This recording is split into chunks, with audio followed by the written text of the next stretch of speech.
আসসালামু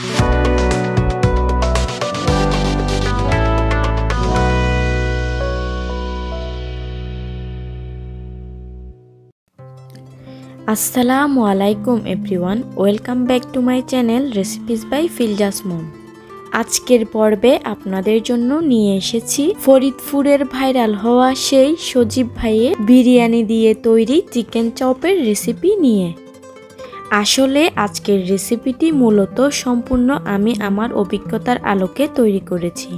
সম্পূর্ণ আমার নিজের অভিজ্ঞতার আলোকে তৈরি করা এই বিরিয়ানি চিকেন চপ কিন্তু খেতে সেই ভাইরাল হওয়া দোকানের মতোই। তাই এখন থেকে আর আপনাদেরকে সেই বিরিয়ানির চিকেন চপ খেতে সেই দোকানে যেতে হবে না। এখন থেকে নিজে ঘরেই এই বিরিয়ানি চিকেন চপটি বানিয়ে নিতে পারবেন। তাই আমার আজকের এই ভিডিওটি প্রথম থেকে শেষ পর্যন্ত মনোযোগ সহকারে দেখতে থাকুন। আশা করছি আজকের ভিডিওটি আপনাদের কাছে অনেক বেশি ভালো লাগবে। ভালো লাগলে ভিডিওতে অবশ্যই কিন্তু একটি লাইক দিবেন এবং চ্যানেলে নতুন হলে চ্যানেলটি সাবস্ক্রাইব করে পাশের বেল আইকনটি বাজিয়ে দিবেন। সো আর কথা না বাড়িয়ে let's go to my kitchen and cook.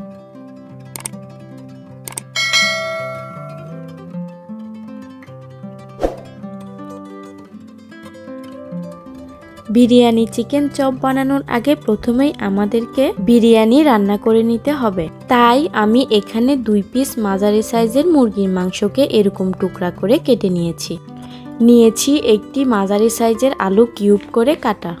এখন এই মাংস আর আলুকে ম্যারিনেট করার জন্য পেঁয়াজ বাটা দিয়ে দিচ্ছি হাফ চা চামচ পরিমাণ, রসুন বাটা দিয়ে দিচ্ছি হাফ চা চামচ পরিমাণ এবং আদা বাটা দিচ্ছি হাফ চা চামচ পরিমাণ।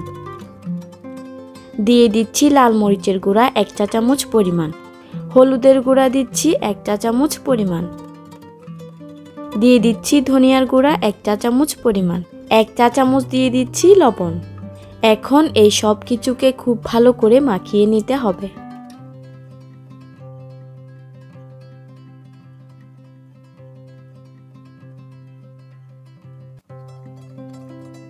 আমি মাংস আর আলুগুলোকে খুব ভালো করে মাখিয়ে নিয়েছি। এরপর আমি এগুলোকে 10 মিনিট রেস্টে রেখে চলে যাব ভাজতে। মাংস আর আলুগুলোকে ভাজার জন্য চুলায় একটা প্যান মিডিয়াম হিটে বসিয়ে দিয়েছি। এরপর এই প্যানের মধ্যে 1/4 কাপ পরিমাণে দিয়ে দিচ্ছি তেল। তেল গরম হয়ে গেলে আমি আগে থেকে ম্যারিনেট করে রেখে দেওয়া মাংস আর আলুগুলো এই তেলের উপর দিয়ে দিব।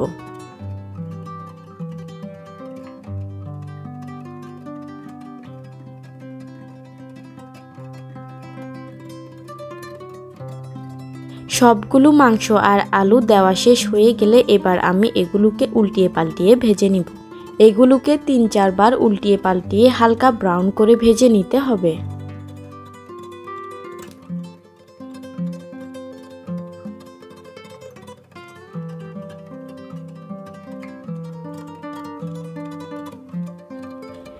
আমি মাংসগুলোকে 3-4 বার উল্টিয়ে পাল্টিয়ে হালকা ব্রাউন করে ভেজে নিয়েছি। এবার আমি এগুলোকে তেল থেকে তুলে নিব।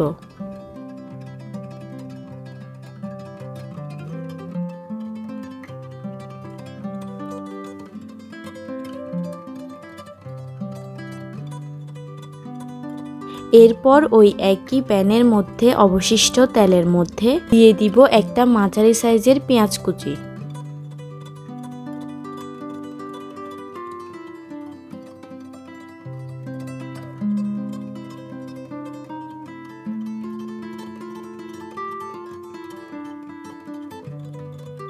এরপর পেঁয়াজ কুচিগুলোকে হালকা করে ভেজে নিয়ে আমি এখানে পেঁয়াজ বাটা দিয়ে দিব হাফ টেবিল চামচ পরিমাণ,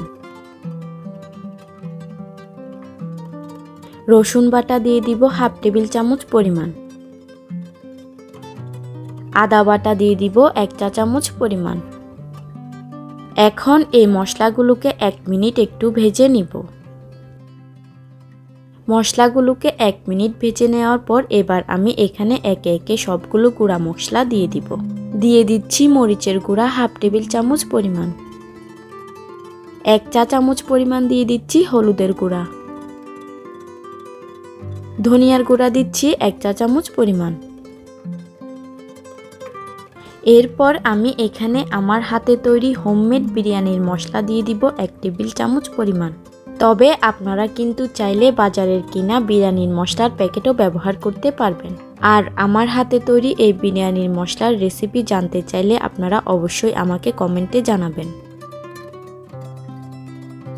এখন আমি এই মশলার মধ্যে 1 কাপ পরিমাণে পানি অল্প অল্প করে দিয়ে মশলাগুলোকে ভালো করে কষিয়ে নিব।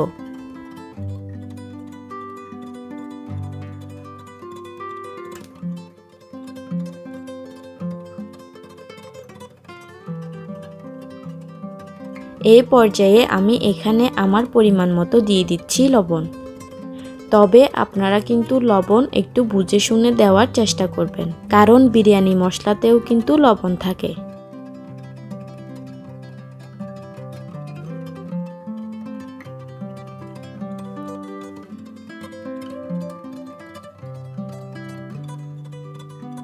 আমার মশলাগুলো কিন্তু কষিয়ে নেওয়া হয়ে গিয়েছে। এবার আমি এই মশলার মধ্যে চাল অ্যাড করে নিব। এখানে আমি 1/3 কাপ পোলাওয়ের চাল ভালো করে ধুয়ে পানি ঝরিয়ে নিয়েছি। এই বিরিয়ানির ক্ষেত্রে কিন্তু অবশ্যই চালের পরিমাণটা খুবই কম থাকতে হবে। চাল যত কম আর মাংস যত বেশি হবে তখনই কিন্তু এই বিরিয়ানির চপটি খেতে অসম্ভব মজার হবে। এখন এই চালগুলোকে এই মশলার সাথে 3-4 মিনিট একটু ভেজে নিতে হবে।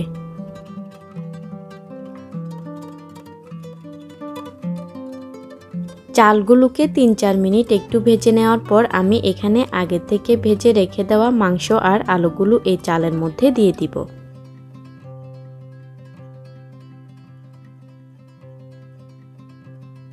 এখন এখানে ফুটন্ত গরম পানি দিয়ে দিচ্ছি বেশ খানিকটা। এই বিরিয়ানিটি রান্নার ক্ষেত্রে পানির পরিমাণটা বেশি হলে কোনো সমস্যা নেই। আমি এখানে আমার পরিমাণের চেয়ে বেশি পরিমাণে পানি ব্যবহার করেছি, যাতে এই বিরিয়ানিটি রান্নার পরে খুব সহজেই ভর্তা টাইপের হয়ে যায়। আপনারা আপনাদের চালের পরিমাণ অনুযায়ী সেই রকম বেশি পানি ব্যবহার করবেন।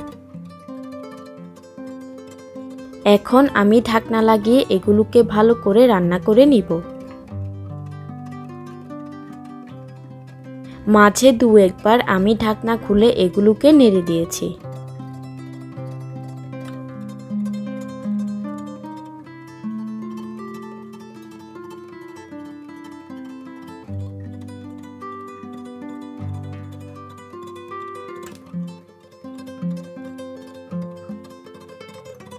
দেখুন আমার বিরিয়ানি কিন্তু অলমোস্ট রান্না করা হয়ে গিয়েছে। এখন আমি চুলার আঁচকে একদম বাড়িয়ে দিয়ে এই বিরিয়ানির থেকে অতিরিক্ত পানিগুলোকে টানিয়ে নিব। আমি চুলার আঁচ বাড়িয়ে দিয়ে এই বিরিয়ানিগুলোকে অনবরত নেড়ে এক্সট্রা পানিগুলোকে টানিয়ে নিয়েছি। এবার আমি চুলা বন্ধ করে দিয়ে এগুলোকে চুলা থেকে নামিয়ে নিব। দেখুন আমি কিন্তু এগুলোকে চুলা থেকে নামিয়ে নিয়েছি। এবার এই বিরিয়ানি গরম থাকা অবস্থায় আমি এরকম একটা পটেটো ম্যাশার দিয়ে এই বিরিয়ানিগুলোকে ম্যাশ করে নিব, যাতে করে এগুলো ভর্তা টাইপ হয়ে যায়।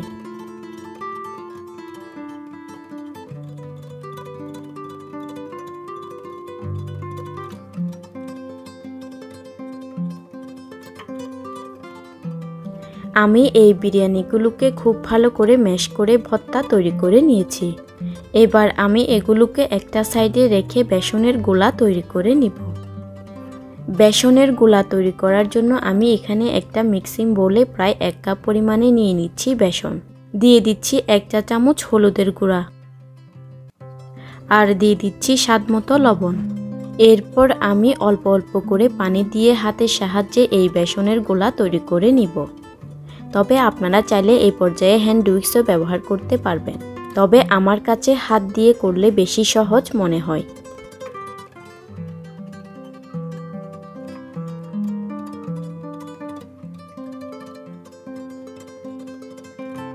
এই বেসনের গোলা তৈরি করার সময় আপনারা অবশ্যই খেয়াল রাখবেন এটি যেন বেশি পাতলা না হয়ে যায়, অর্থাৎ এটির থিকনেস যেন গাঢ় থাকে। দেখুন আমি কিন্তু বেসনের গোলা তৈরি করে নিয়েছি। এবার আমি চপগুলো বানিয়ে নিব। এখানে আমি আগে থেকে যে বিরিয়ানিগুলো ম্যাশ করে রেখেছিলাম সেই বিরিয়ানির মধ্যে দিয়ে দিচ্ছি পরিমাণ মতো ধনেপাতা কুচি। ধনেপাতাগুলোকে আমি এগুলোর সাথে খুব ভালো করে মাখিয়ে নিচ্ছি।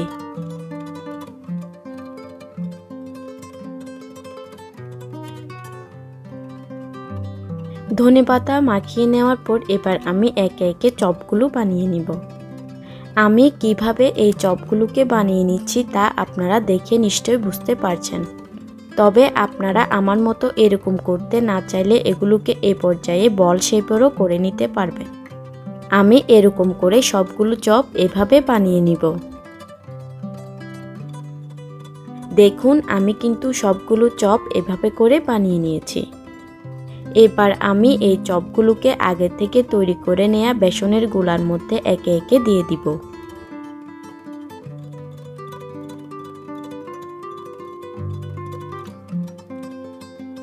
আমি সবগুলো চপকে এই বেসনের গোলার মধ্যে দিয়ে দিয়েছি।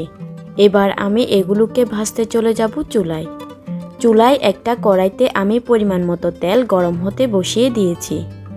তেল গরম হয়ে গেলে আমি আগে থেকে বেসনের গোলার মধ্যে ডুবিয়ে রাখা চপগুলোকে এই তেলের মধ্যে দিয়ে দিব। আমি সবগুলো চপকে এভাবে একটু হাতের সাহায্যে মাখিয়ে নিয়ে এই তেলের উপর দিয়ে দিব।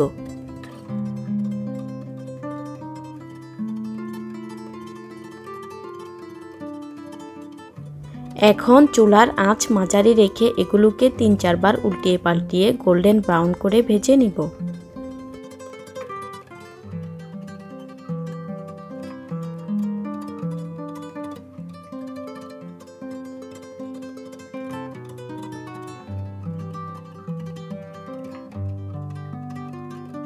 দেখুন আমার চপগুলোকে কিন্তু আমি গোল্ডেন ব্রাউন করে ভেজে নিয়েছি। এবার আমি এগুলোকে তেল থেকে তুলে নিচ্ছি।